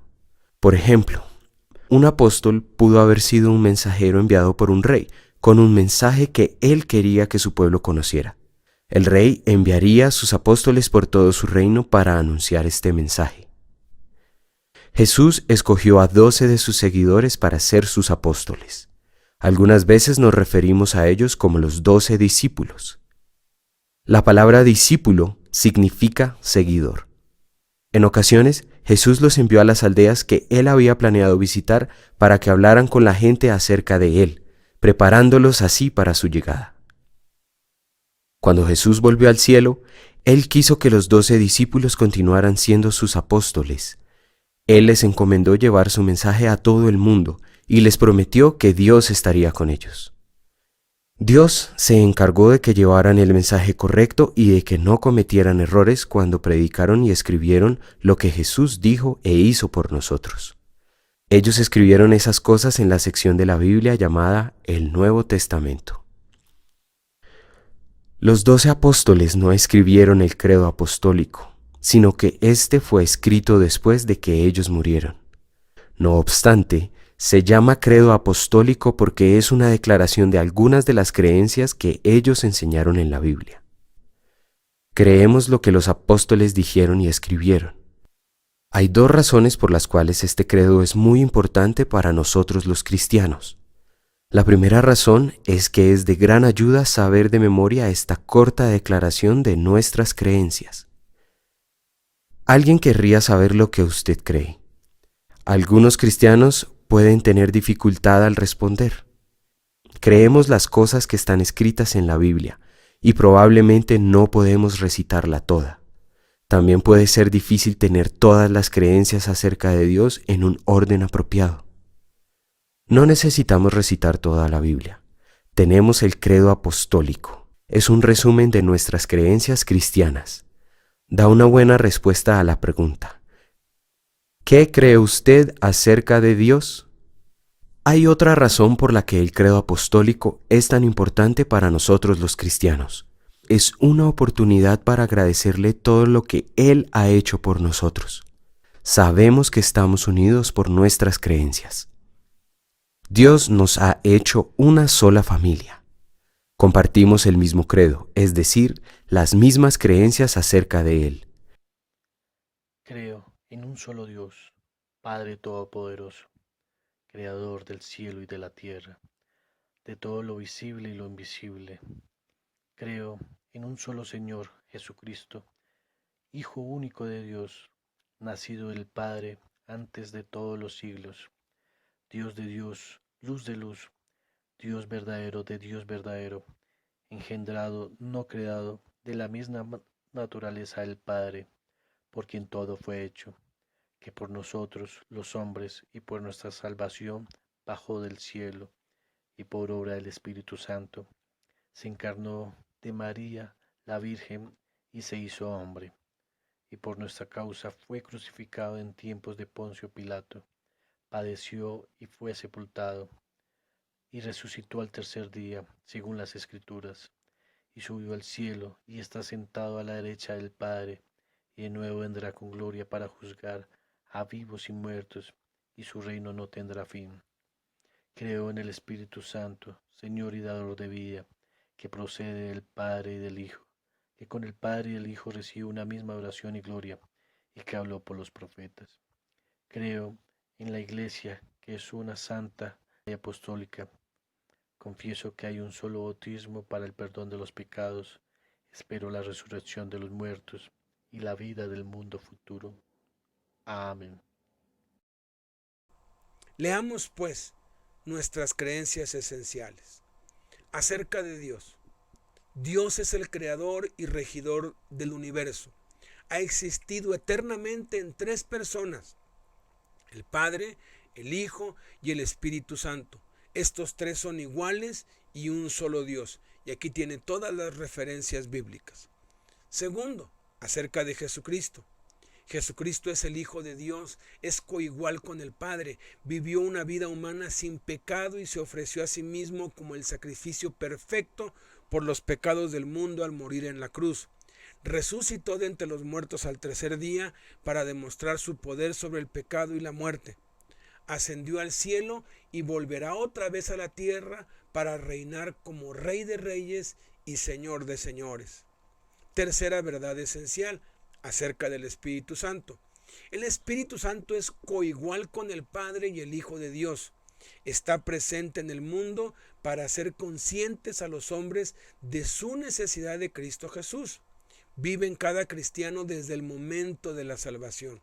Provee al cristiano entendimiento para vivir, entendimiento de las verdades espirituales y dirección hacia lo que es correcto. Da a cada creyente un don espiritual al momento de su salvación. Como cristianos, debemos vivir bajo su control diariamente. Cuarta verdad esencial acerca de la Biblia. La Biblia es la palabra de Dios para nosotros. Fue escrita por autores humanos bajo la inspiración y guianza sobrenatural del Espíritu Santo. Es el recurso supremo de verdad para la creencia y vida cristiana. Por ser inspirada por Dios, es la verdad sin ninguna mixtura de error. Quinta verdad esencial acerca del hombre.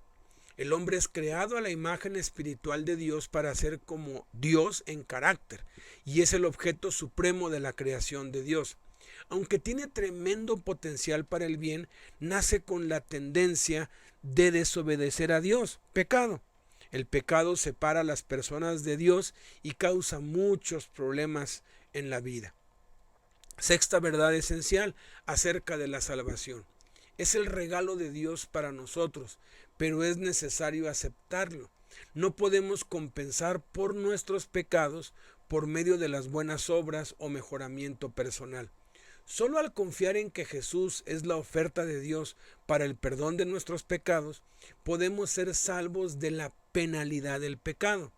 Cuando nos volvemos de una vida autocontrolada a una vida controlada por Cristo, somos salvos. La salvación eterna empieza en el momento en que uno recibe a Cristo. Séptima verdad esencial acerca de la vida eterna. Porque Dios nos da vida eterna a través de Cristo Jesús, el creyente está seguro en esa salvación por la eternidad. La salvación no se puede perder. La salvación se obtiene y mantiene por la gracia y el poder de Dios, y el hombre nada puede hacer para evitarlo. El salvo buscará la santidad como evidencia de su salvación. El que cree que puede vivir practicando el pecado y ser salvo, o no ha entendido la salvación o no ha sido salvo todavía. Quien es salvo pero cree por un tiempo y luego se aparta, será disciplinado por Dios y sufrirá hasta el último centavo las consecuencias de su pecado. El que no lo es, el que no es salvo, prosperará en su maldad y no será disciplinado por Dios por cuanto no es su hijo. Y octava verdad esencial acerca de la eternidad. Las personas fueron creadas para existir por siempre. Existimos separados de Dios por el pecado o unidos eternamente con Dios por su perdón y salvación. La separación eterna de Dios es el lago de fuego, el infierno. El vivir en unión eterna con Él es la vida eterna.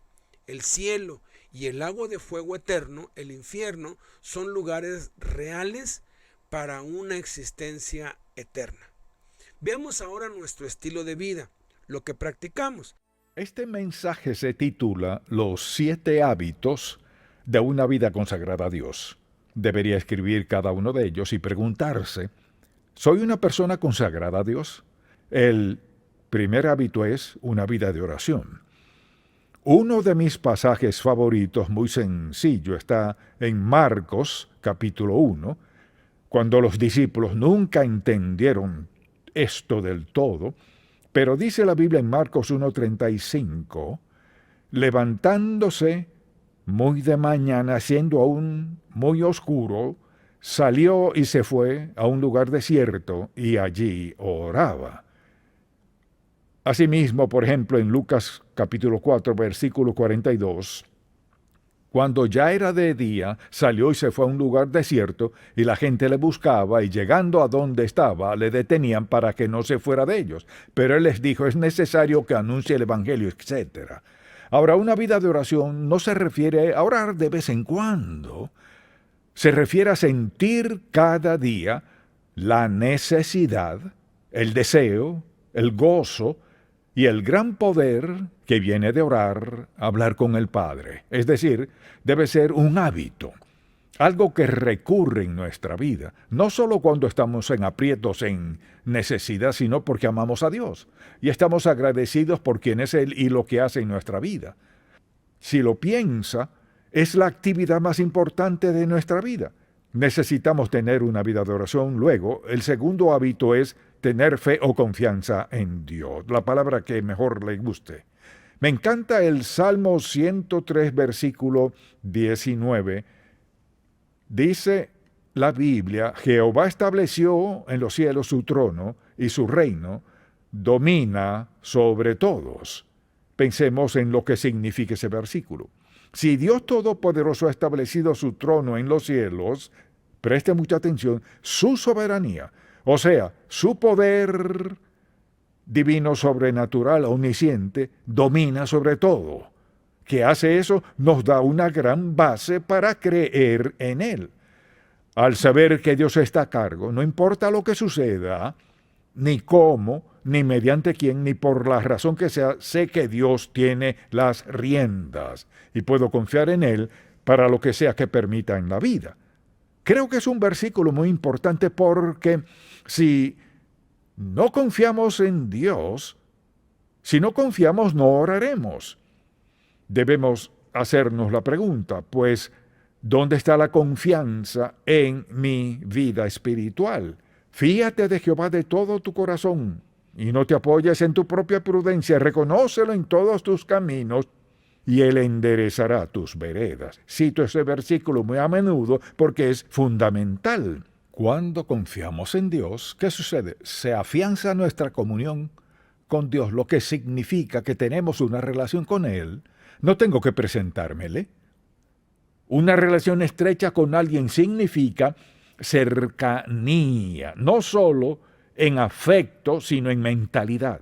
La forma de pensar, lo que sienten. Una relación tan cercana es la que debería tener todo matrimonio todos sus días. Una relación estrecha con Dios es hablar con Él. Dios le escucha y usted a Él, lo obedece y Él le guía. Hay una gran comunión con Dios en la vida de quien confía en Dios. Si usted quiere saber si confía o no en Dios, hágase la siguiente pregunta. qué está preocupándome? Si puede ver a su alrededor y decir, no me preocupa nada, es porque está confiando en Dios. Lo que sea que le preocupe es lo que Dios le señala y dice, no me has confiado este aspecto de tu vida. Una vida consagrada es una vida de fe. El tercer hábito de esta vida maravillosa es el hábito de meditar en la palabra de Dios. No sé cómo usted describiría la importancia de eso, pero dicen las Escrituras, veámoslo por un momento. Dice el salmista en el Salmo 63, versículo 6, cuando me acuerde de ti en mi lecho, cuando medite en ti en las vigilias de la noche, porque has sido mi socorro, y así en la sombra de tus alas me regocijaré. Está mi alma apegada a ti, tu diestra me ha sostenido. ¿Qué significa meditar? Significa leerla, pensar en lo que dice, examinar mi corazón a la luz de lo que Dios dice, hacerle cualquier pregunta que tengamos, rendirle lo que sea que nos traiga a la mente. Al meditar en Dios pasa lo siguiente: la meditación es como verse en un espejo, pero también es ver más allá del espejo. Es decir, veo lo que ve Dios y veo más allá y lo veo a Él. Mi atención se centra en Dios. Cuando nos concentramos en Dios sucede esto: las preocupaciones desvanecen, los problemas se disipan, nuestra mente ya no está contaminada con toda clase de asuntos que no nos hacen bien. Lo que lleva a una vida consagrada es el tiempo a solas con Dios. Anhelarlo, meditar en Él, pensar en Él. Luego hay un cuarto hábito, uno muy importante y el que me escucha mencionar siempre: obedecer a Dios. Y quisiera leer en Deuteronomio 27, en el Antiguo Testamento, porque lo dice tan claro en el capítulo 27, versículo 10. Dios habla mediante Moisés a su pueblo, y esto fue lo que declaró: oirás pues la voz de Jehová tu Dios, y cumplirás sus mandamientos y sus estatutos que yo te ordeno hoy. Luego en el capítulo 28, versículo 1, acontecerá, escuche esto, que si oyeres atentamente, ¿qué significa eso con cuidado? Atentamente la voz de Jehová tu Dios para guardar y poner por obra todos sus mandamientos que yo te prescribo hoy. También Jehová tu Dios te exaltará sobre todas las naciones de la tierra. Hablaba de Israel. Pongámonos en esa situación. Cuando obedecemos a Dios, piensen en esto, andamos a un nivel más alto. El quinto hábito es depender del Espíritu Santo. Alguien dirá, ¿qué significa eso? Quiere decir rendir nuestra vida a la presencia residente del Espíritu Santo.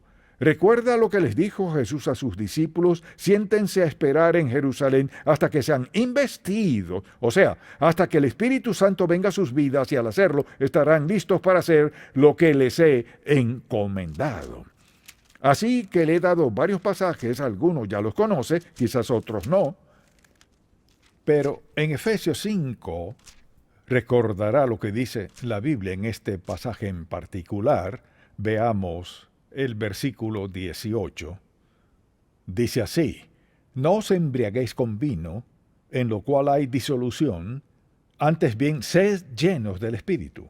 Mire, si tomara una jarra con 1/4 de litro, la colocara aquí y la llenara de agua hasta la mitad, diría que solo está medio llena. Solo estaría llena cuando llegue al tope hasta el borde. El verbo que usa aquí el original griego, o sea, lleno, significa algo continuo en la vida. En la mañana, al despertar, en medio de nuestra oración o al meditar, aún antes de levantarnos, deberíamos decir: Señor, quiero que me llenes de tu Espíritu hoy.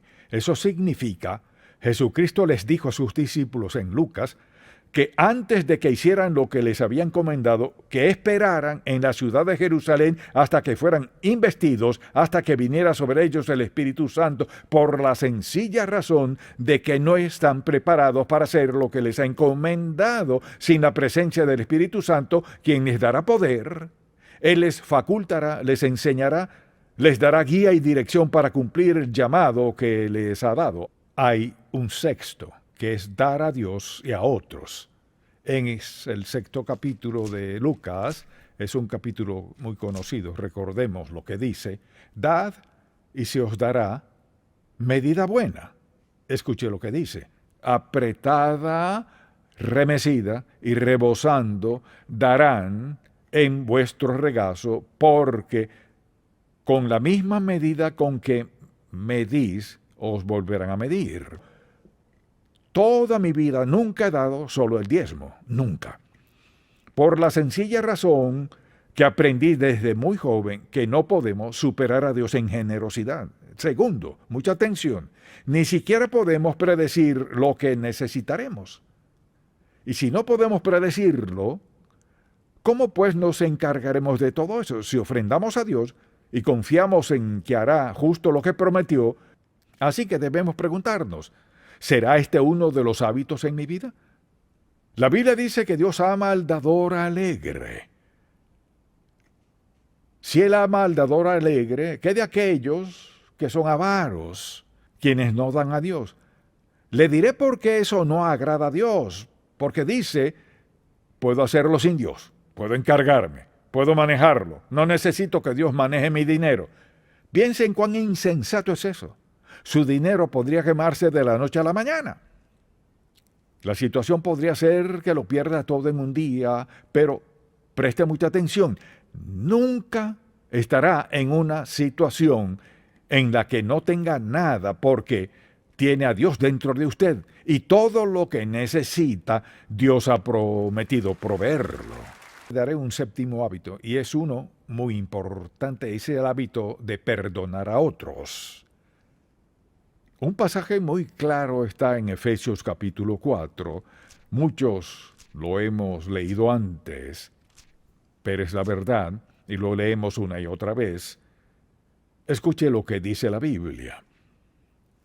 Airaos, pero no pequéis, no se ponga el sol sobre vuestro enojo, ni deis lugar al diablo. Un pasaje muy importante. Luego dice en el versículo 30, y no contristéis al Espíritu Santo de Dios, con el cual fuisteis sellados para el día de la redención.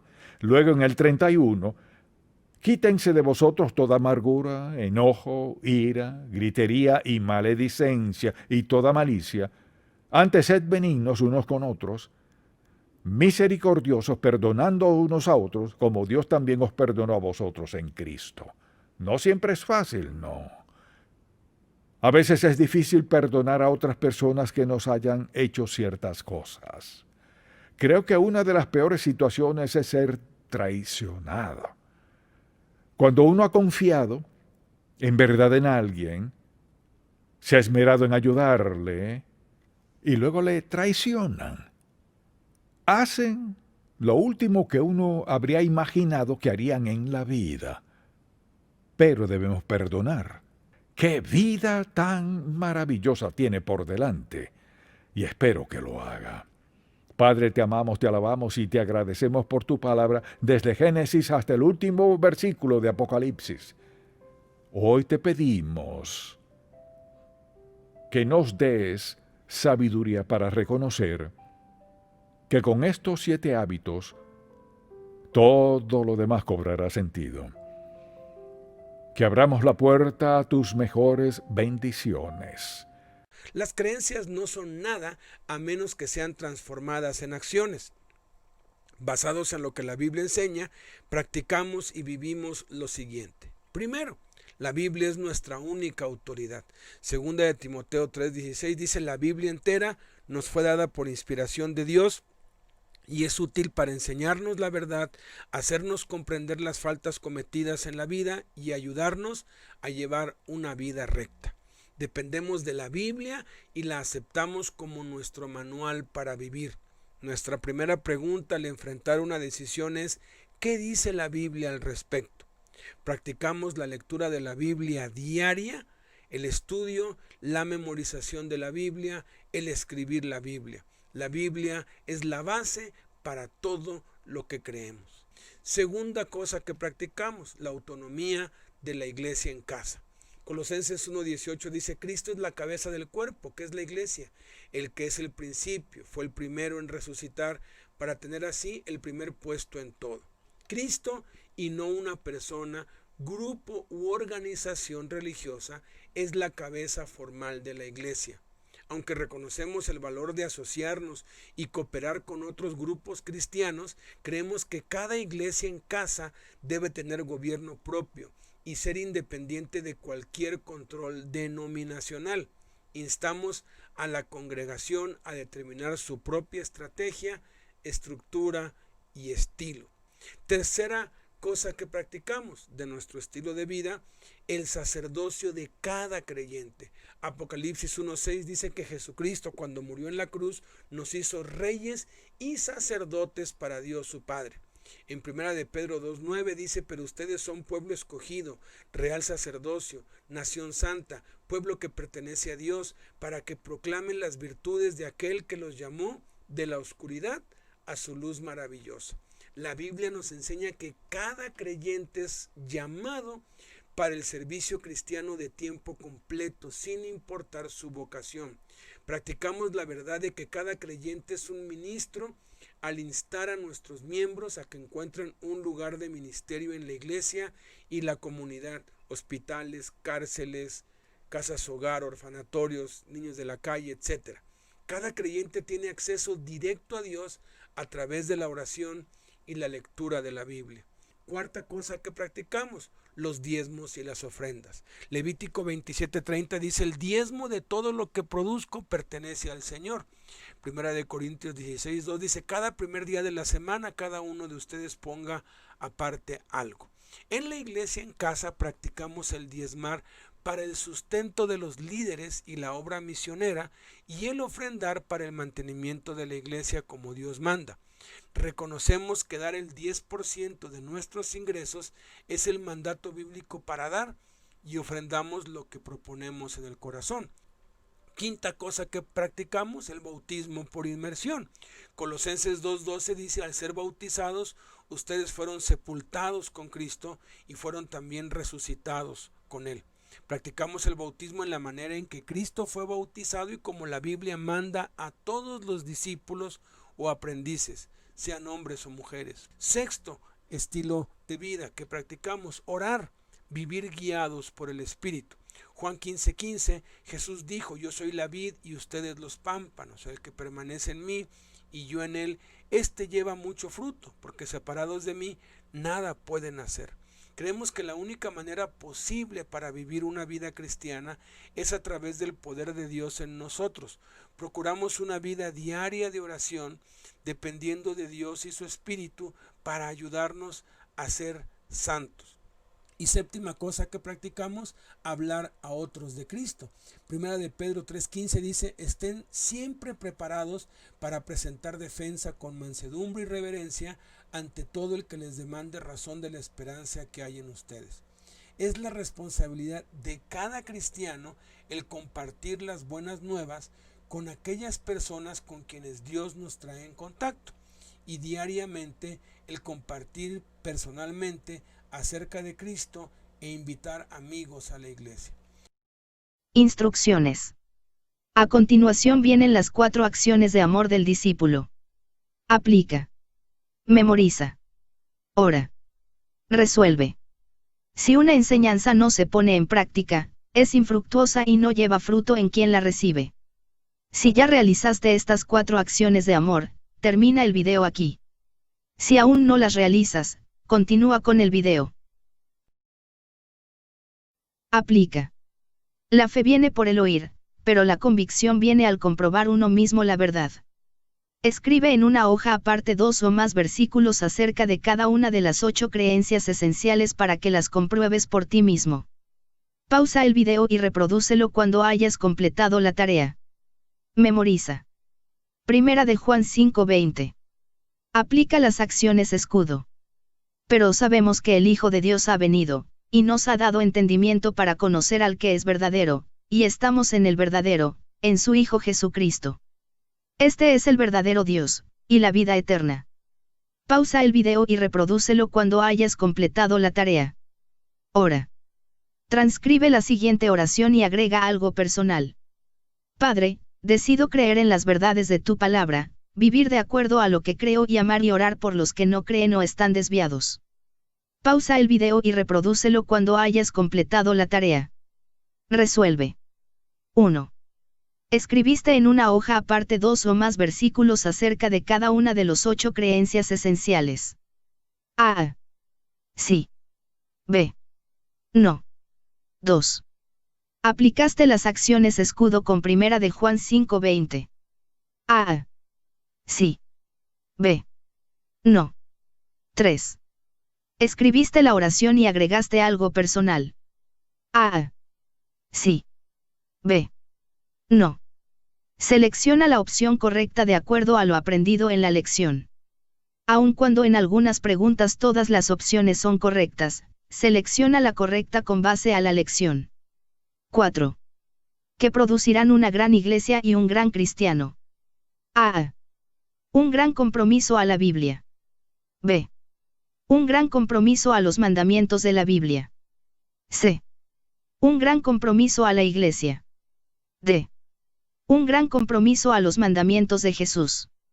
5. ¿En qué 5 palabras se resume la razón por la que existe la iglesia?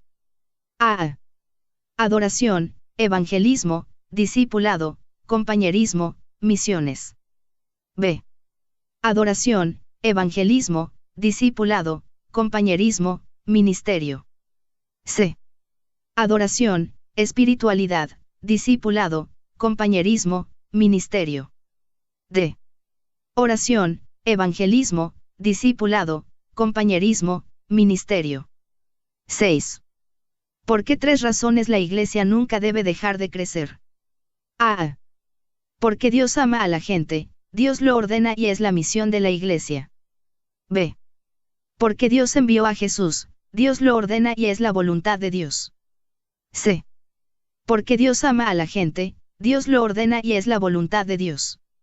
D. Porque Dios ama a la gente, Dios lo dijo y es la voluntad de Dios. 7. ¿Cuál es el eje de nuestra iglesia? A. El amor. B. Los dones del Espíritu. C. El evangelismo. D. El ministerio. 8. ¿Qué es cada miembro de la iglesia en casa? A. Salvo. B. Ministro. C. Convertido. D. Hijo de Dios. 9. ¿Qué debemos tener en nuestras creencias esenciales? A. Amor. B. Unidad. C. Libertad. D. Caridad. 10. ¿Qué debemos tener en las creencias no esenciales? A. Amor. B. Unidad. C. Libertad. D. Caridad. 11. ¿Qué debemos mostrar en nuestras creencias? A. Amor. B. Unidad. C.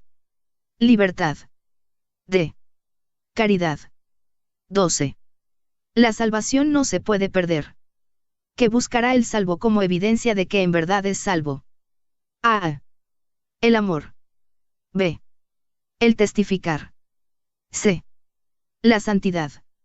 D. La iglesia. 13.